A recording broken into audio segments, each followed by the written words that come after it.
Oh man, what's going on, everybody? Here at the Springfield yard. Um, Not a whole lot going on. We were actually on our way from Laredo after I got picked up. We were on our way from Laredo to Michigan. I couldn't remember where we were going because I originally couldn't see the dispatch, so they had to I had to get added to it. So that's why I didn't know right off the top of my head. We were going to Michigan, and then so it's technically my fault. Maybe not quite so my fault. I took responsibility for it, but basically we were on our way here, and he's, I drove first when he picked me up, so I drove all night, and for some reason the Navigo, the Qualcomm GPS, and then the Garmin were showing two different routes, which is usually pretty common, but they kind of started to freak out, and it was trying to take us to our first fueling stop, and it was supposed to be en route.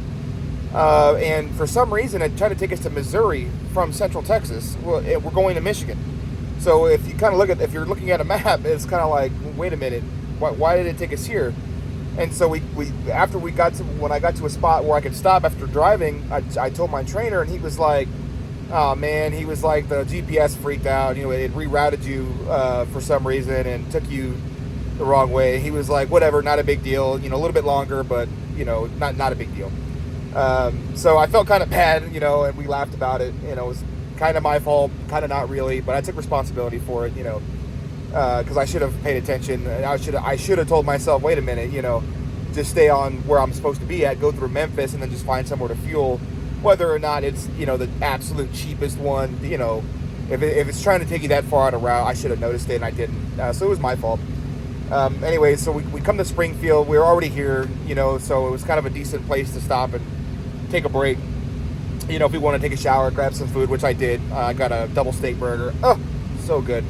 Some of the food there is not at the North Star Grill in Springfield, not the greatest in the world, but that double steak burger gets me every time. I love that. Anyway, so we stopped here. As we're coming in, I'm asleep already, so I wasn't awake for when he got here. I wake up, and he was like, yeah, we're in Springfield, and he was like, man, we've been here since 8 o'clock this morning. I was like, why? And he was like, the trailer, they said the trailer was leaking something from somewhere, and this was messed up, and it needed an inspection, and all this crap, and I'm thinking to myself, man, somebody took this trailer, so we picked this trailer up. If you remember from one of my videos, we had did a trailer swap. We dropped the trailer off, picked one up at the Sam's Club, I believe in just outside Tyler in Longview. So somebody, took that trailer, more than likely knew that it was messed up, didn't say anything about it, knew we was probably out of inspection, didn't say anything about it, left it there at the Sam's Club for someone to be picked up. They left the inside apparently like crap, because that's what my trainer was saying when he went to go pick up the load in Laredo, that it was dirty, so he had to go get it, he cleaned it out. He said, now that wasn't a big deal. He said, but for someone to drop that trailer off and probably knew that I had all these problems, it's kind of crappy. Now, of course, we did our pre-trip and all that stuff, checked the trailer out, and we didn't see anything out of the ordinary. We drove, we drove it from Tyler down to when I got dropped off. He drove it to Houston, then to Laredo, and then up here. So nothing out of the ordinary, nothing like that. So apparently, they said it was leaking like crazy. Well, we did our checks, and we didn't see anything out of the ordinary. So this is the kind of stories you kind of hear. I hear guys talk about it sometimes, where it seems like you could do all the best pre-trip in the world, and for some reason you pull it in here and they find something wrong. Now, if that's true or not, I don't know. I'm not a mechanic. I'm mechanically inclined, but I wouldn't call myself a mechanic. So I don't want to say that they lied or anything like that. I'm not. That's not my place to say something like that. But I was asleep, so I don't know. I'm just gonna go off of what they said is true, and that's it. But anyways, so yeah, we've been here in Springfield. It's like 6 o'clock or something. I was trying to look at the time. Oh, 7. It's like 7:15. So yeah, just kind of been hanging out here all day. I really expected to be gone already. I didn't realize we were going to be here all day, and I think my trainer didn't know either. So he's inside right now. I think he's probably grabbing something to eat, or I know earlier he was playing some basketball here and that kind of thing. So yeah, I don't know, man. It's just one of them things, I guess, where you hear about it, but you don't really believe it until it happens to you. Like, there couldn't have been all that stuff wrong. Like I said, even we drove it, you know, no problems whatsoever. Not they said like one tire was crazy low. I'm like, I don't know about that. Like we checked all that stuff and none of that came back. So it had to have happened either on the way here or something like that. I don't know. It could have been anything. So not a big deal. Like I said, it happens. So we're just kind of sitting here and not much is going on. I know there was one other guy, he was here, he commented on one of my videos. He said that he's here in Springfield and he's trying to get home to Houston. We didn't have any problems getting a load to Houston. Well, at least the last time. I know that next week I'll be back home, so hopefully not the same problem, but you know, you never know. We never know where we're going to end up, you know, to get a load back this way. And more than likely will be another load out of Laredo or something, you know, when I'm back. I want to try to be home by Thursday at the latest, because my birthday's on Thursday, and then I want to stay till I'll be ready to go by Wednesday next week, the following week Wednesday, and because I got my niece's birthday coming up too, so it's all the same week. And so what I don't want to do is do another quick turnaround like we did for Easter, where we get there on Friday, I get a couple days, and then I left again, you know.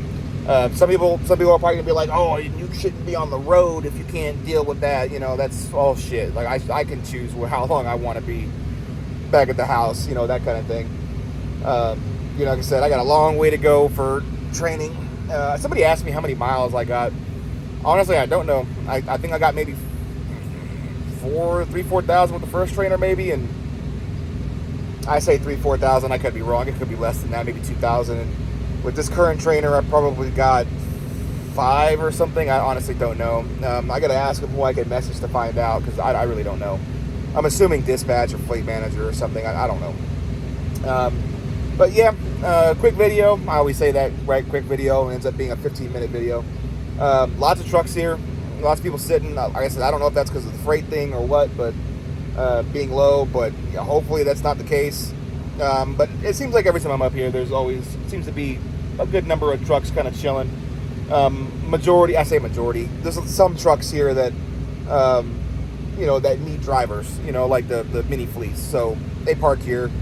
Hell, it's free, right? So why not? Or maybe it's not free. Hell, I don't know. But they park here, you know, waiting for someone to come drive them. But yeah, I just want to give you guys a quick update. Not much really to talk about. You know, I left from the house. You know, we drove all night. You know, then I think we stopped at a couple places and, you know, that kind of thing. Just kind of got some fuel and grabbed something to eat. You know, nothing major. Just kind of boring. Really, the route that it took me on was on a really windy, like, mountain road. It was crazy. So it was a whole lot of shit to look at. So I was like, nah, I won't make a video. Not on that. And there's nothing to take pictures of. There's nothing but trees and, you know, nothing. So, plus I drove at night. I'm not gonna see anything anyway. And there's nothing exciting going from, you know, from Central Texas through. I think we went through Arkansas. And man, I keep spitting when I'm talking. Jesus. Went through Arkansas, then up through. Actually, I was in Arkansas when we switched, so I don't know where he went after that. Probably Missouri. I think Missouri. Went through Branson, Missouri, and took us through Springfield. So, but yeah. But all right, guys and girls. You know, I'll try to keep you guys updated as best I can on my miles and anything cool we come across and videos. I might try to do a video. I want to say not while I'm driving, but it's kind of hard because the little mount that we use when you're driving, especially on the road, it kind of shakes a lot, and so it's going to look like I'm in the middle of an earthquake, right? So hopefully we can leave tonight. I don't know if that's going to happen. I'm assuming so. The trailer, they said, is ready, and then my trainer said we can kind of go whenever we want. We don't got to be at the 90 till like I think he said tomorrow at 3, and we've only got 744 miles to go. So we don't got very far to go, and he was the last one driving. He only drove maybe 4 or 5 hours, and I drove my full 11. So we'll see how it goes. You know, if I'm driving out of here again tonight, like I said, it makes no difference to me. You know, I actually don't mind driving at night, less traffic. I know some guys prefer it, but when it comes to the point of like, you might be a little tired, got to stop, that's when it kind of sucks, because there's really nowhere to stop. You know, you've already kind of gave that up by driving at night. So if you plan it right, you can actually you can actually, get pretty far with it. Just as long as you drive through the night. And then by the time it's time to stop, I would probably give yourself a good hour and a half to stop. That way, if if you got to a truck stop, you need to find somewhere to stop or whatever, you can actually do that. If you guys don't use it yet, Trucker Path is what I use, especially when I'm driving to find a spot. If we have to switch, I'll use that to find a spot to kind of park and switch. Typically, I try to do it at our fuel stop. If I get down to that point in time, I try not to stop at our fuel stop when I have 2 hours, left to drive, and then an hour later, I'm stopping again. I try not to do that. But the time kind of dictates what you do. So, guys, I appreciate all the support. I try to read all the comments, and I know some of you have joined the Facebook group. It's a page. You can look up EKM Transport. I post like little videos there where there's not major long videos or anything like that. Pictures of funny stuff that I see. Just where you can hang out and talk. It looks like you guys don't need to join it. I know some guys do a Discord, but I'm not always in Discord. I have a Discord, but I'm not always in it all the time, especially trying to drive and, that kind of thing. But and maybe I might do something like that. I don't know. It depends on what people want to do. Like I said, I don't imagine they're going to jump into a Discord just to come talk to me, right? I'm a nobody.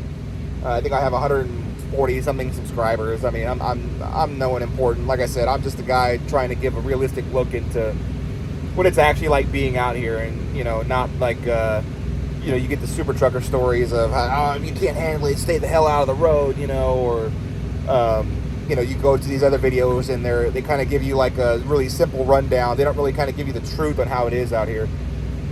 So that's just what I'm kind of doing. It's more of a realistic type thing. If people like it, cool. If they don't, cool. It's just something to really to pass the time and make new friends. I've talked to a lot of people so far that want to come to Prime or have lots of questions about Prime and how it all works and how training works, and they ask about the trainers and all that stuff. So I'm glad that these videos are helping somebody. I don't want to turn anybody in the wrong direction. And if I don't know something, I'll tell you I don't know. I couldn't tell you, but I'll find out. I can try to find out for you. And then some questions people ask are more detailed, and that's the kind of stuff you go to, talk to a recruiter about. Especially if it deals with your specific situation. Like I said, everyone's situation is different. There's no way you can generalize everyone's stuff at the same time. So, but all right, guys, let me get off of here. I might try to text him and see where he's at and see if he wants to roll out here pretty quick. Who knows? I don't know what he wants to do. I think he's inside chilling, anytime we get to stop, and actually, that's the terminal anyway. They got good food. It's not McDonald's, you can get steaks here and omelets, and I think they even got a little sandwich section where you can get like subs. Not subs, but like sandwiches, like McAllister's, if you use that, live in Texas, McAllister's, or Jason's Deli, if you want to think of it like that. I've never gotten them, but I've seen them, and they look amazing. But I typically just grab a burger or something, or an omelet, even in the morning time, or a skillet. Oh man, those are good too for breakfast. But anyways, I've got me rambling about North Star Grill. But all right, guys, I'll check you guys out later. Everyone, you guys stay safe. Keep the wheels down. And hopefully, if you see me at one of the terminals, man, come talk to me. I'm a pretty cool dude. So, all right, guys, I'll check you out later.